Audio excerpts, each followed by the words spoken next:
Yesterday, in the Senate judicial hearing, we heard attacks on Gorsuch. And look, I think it's perfectly legitimate to say we shouldn't even be here because of what happened with Merrick Garland.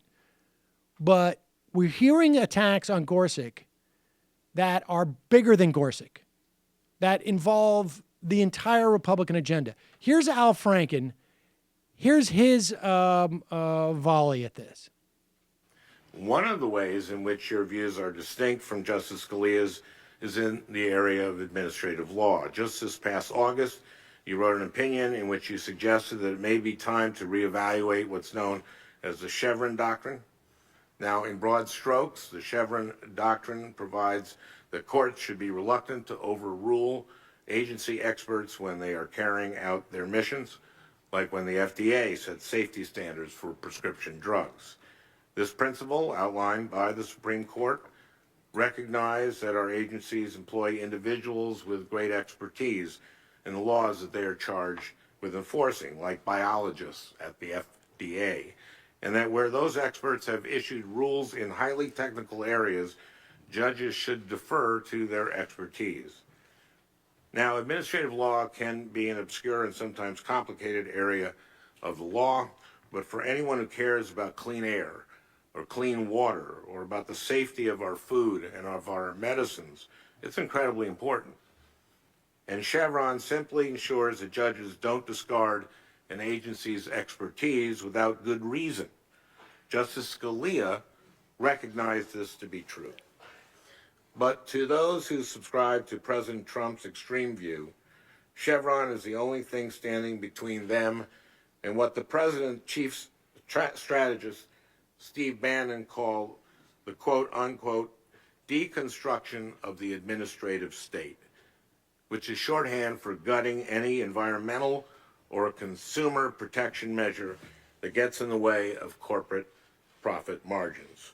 Speaking before a gathering of conservative activists last month, Mr. Bannon explained that the president's appointees were selected to bring about that deconstruction, and I suspect that your nomination, given your views on Chevron, is a key part of that strategy. I mean, this is an indictment on the entire assault that's happening on our government. It's not a specific tiny ruling. It's not going back to the old, tired Democratic playbook. It is talking about the assault on our government by corporations, essentially, and money. And the assault on our government is because government stands in the way of, if the government is protecting consumers and citizens and workers, stands in the way of profit.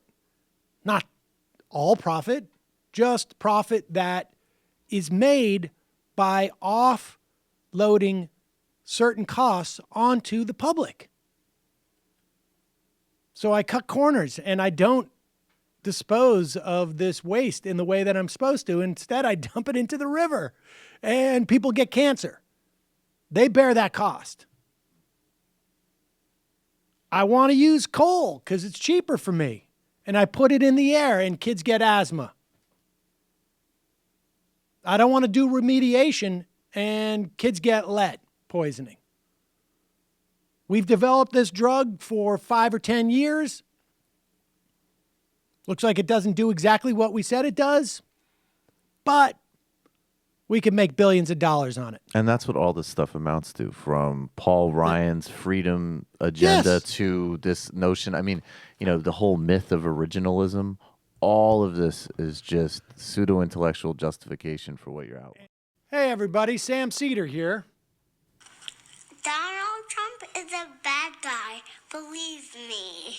It's true. It is true, and you can subscribe to this channel by subscribing to this channel. It's true.